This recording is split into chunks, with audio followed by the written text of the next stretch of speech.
2019. Okay, so tatanungin kita, diskarte ba o diploma? Diskarte. Diskarte, bakit? Wala alam po. Diskarte ba o diploma? Diskarte. Ato, sila ate, tanungin tayo sila ate, no? Diskarte ba o diploma? For me po, parang both lang din naman kailangan siya. Pili ka lang ng isa. Saka diploma. Diskarte ba o diploma? Hindi po ko yan. Okay, salamat. Boss, okay lang po ba na may sama kayo sa content? Konting katanungan lang. Diskarte, kasabay sa diploma yan. Kasi hanapan kami ng dokumento bago ka mag-apply. Hindi yan, ni Granider. Hindi, mabasag. Di, buhay ito. Sinong nagbutas niyan? Ang bubuyog ang nagbutas dito. Kuya, ikaw ba ay naniniwala sa agimat? Conforme sa klase ng agimat. Ito, ano bang gamit ito? Napulot ko lang sa karsada. Napulot ko lang yan. Napulot lang daw. Anong gusto mo? Ang diskarte ba o diploma? Diskarte po. Diskarte. So bakit napili mo ang diskarte?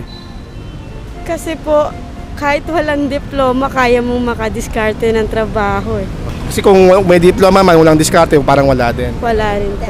Okay, so si ate, ano bang opinion mo doon? Ano bang pipiliin mo naman? Kay ate na kulay blue. Okay lang po, kuya.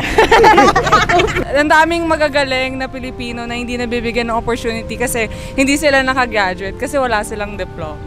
Diploma ba o diskarte? Ano po? Diploma. Sa panahon po kasi natin ngayon, yung mga nag-hire po kasi ng mga trabahador is yung required po kasi yung diploma pagka pasok ka ng trabaho. Diskarte. Diskarte po. Bakit po diskarte? Para makagalaw ng kahit ano-ano. As a student po, yung pag-aaral po naman po ng isang tao or isang bata ay konti lang po sa buhay ng tao.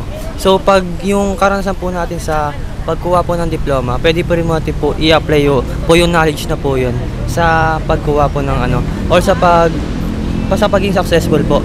Naniniwala po kasi ako na kung may diskarte ka or kung wala ka naman pong knowledge na nakuha, baliwala rin po yung diskarte mo. Kasi sa mundo po ngayon, marami pong nalaganap po na scammer na pwede kang gamitin yung kahinaan mo or yung kawalan mo ng kaalaman sa isang bagay para maisahan ka po nila. Ayun, napaka-smart answer.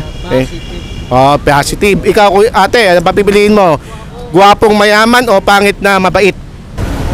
Paano po kahirap ang labas-pasok dito sa Calao?